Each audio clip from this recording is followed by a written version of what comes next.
విజయ్ యాంటనీ హీరోగా తెరకెక్కిన సినిమా భద్రకాళి. విజయ్ యాంటనీ ఫిల్మ్ కార్పొరేషన్ సమర్పణలో సర్వత్రామ్ క్రియేషన్స్ బ్యానర్ పై రామాంజనేయులు జవాజీ నిర్మాణంలో అరుణ్ ప్రభు డైరెక్షన్ లో ఈ సినిమా తెరకెక్కింది. తమిళంలో అరువి వంటి విమర్శకుల ప్రశంసలు అందుకున్న హిట్ సినిమా తీసింది ఈ డైరెక్టర్. ఆ తర్వాత వాలి తీశారు. భద్రకాళి మూడో సినిమా. తెలుగు తమిళ భాషల్లో ఈ రోజు విడుదలైన ఈ మూవీ ఎలా ఉందో ఈ రివ్యూలో తెలుసుకుందాం. కథ విషయానికొస్తే కిట్టు సెక్రటేరియట్ లో ఓ బ్రోకర్. మంత్రులు, ఎమ్మెల్యేలు, ఎంపీలు, గవర్నమెంట్ ఆఫీసుల చుట్టూ తిరిగే వాళ్లకు ఎలాంటి పని అయినా చేసి పెట్టి కమిషన్స్ తీసుకుంటుంటాడు. కింద నుంచి పై స్థాయి వరకు చిన్న చిన్న పనుల నుంచి కోట్లలో జరిగే పనుల వరకు అన్నీ చేసి అందరినీ డీల్ చేస్తూ ఉంటాడు. మరోవైపు పేదలకు సాయం చేస్తూ ఉంటాడు. ఈ క్రమంలో తన దగ్గరికి ఒక పని చేస్తే 200 కోట్లు ఇస్తామని వస్తారు కొందరు వ్యక్తులు.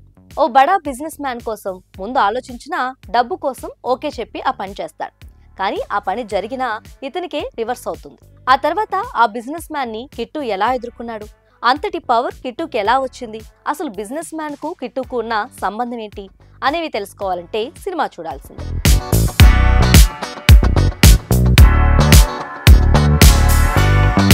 సమాజంలో జరిగే అక్రమాలు, దాని వెనుకుండే రాజకీయ నాయకులు, వారి వెనకాలుండే బడా వ్యాపారవేత్తలు, ఆ వ్యాపారవేత్తల స్వార్థం, ఈ లైన్ పై చాలా సినిమాలు వచ్చాయి. ముఖ్యంగా కాలీవుడ్ డైరెక్టర్ శంకర్ సినిమాలు కాస్త అటు ఇటుగా దాదాపు ఇదే లైన్ తో ఉండేవి.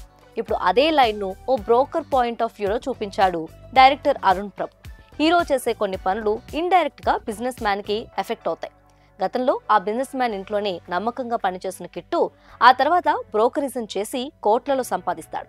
దీంతో అభ్యంకర్ అనే ఆ బిజినెస్ మ్యాన్ ఒక స్పెషల్ టీం పెట్టి తన పవర్ వాడి కిట్టును, కిట్టు భార్య వేద, అతని మనుషులను అరెస్ట్ చేస్తాడు.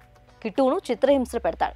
అతనిపై చాలా కేసులు పెట్టి ఓ 10 ఏళ్ల పాటు జైలు, కోర్టుల చుట్టూ తిరిగేలా చేస్తాడు. మరోపక్క అభ్యంకర్ దేశ రాష్ట్రపతి అవ్వటానికి ప్రయత్నిస్తుంటాడు.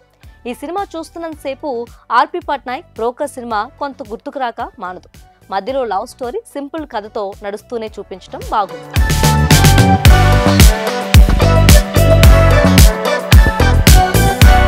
అయితే ఫస్ట్ హాఫ్ ఎక్కడా బోర్ కొట్టకుండా సాగుతుంది. కిట్టుని అరెస్ట్ చేయడంతో సెకండ్ హాఫ్ లో ఏం జరుగుతుంది అని ఆసక్తి నెలకొంటుంది. ఇక సెకండ్ హాఫ్ మాత్రం రొటీన్ రివెంజ్ స్టోరీతో పాటు దేశాన్ని బాగు చేయాలి, పేదలకు న్యాయం జరగాలి అని క్లాసులు పీకే కథనంతో సాగుతుంది. క్లైమాక్స్ కూడా రొటీన్ గా హీరో కోసం అందరూ వెతకటం, హీరో దూరంగా ఉండి టెక్నాలజీతో మాట్లాడటం, విలన్ ని చంపటం రొటీన్ గా సాగుతుంది. బ్రోకర్, ఇజం, టాగు ఇలా చాలా సినిమాల రిఫరెన్స్లు కనిపిస్తాయి. బిజినెస్ మ్యాన్స్, పొలిటీషియన్స్ అందరూ చెడ్డవాళ్లే అన్నట్టు చిత్రీకరించి వాళ్ళలాగా మనం ఎదగలేం అన్న బాధలోంచి, ఆలోచనలోంచి ఇలాంటి కథలు వచ్చినట్టు ఉంటాయి. ఫస్ట్ హాఫ్ చాలా బాగా రాసుకోక సెకండ్ హాఫ్ మాత్రం రొటీన్ కథ, స్క్రీన్ ప్లేతో బోరింగ్ గా సాగుతుంది. ఫస్ట్ హాఫ్ చూసి సెకండ్ హాఫ్ ఓ రేంజ్ లో ఉంటుంది అనుకుంటాం. కానీ చాలా రొటీన్ గా సాగడంతో నిరాశ తప్పదు. చివరకు ఇదొక రెగ్యులర్ రివెంజ్ స్టోరీ అన్నట్లు మార్చేశారు. ఈ సినిమా విజయ్ యాంటనీకి 25వ సినిమా.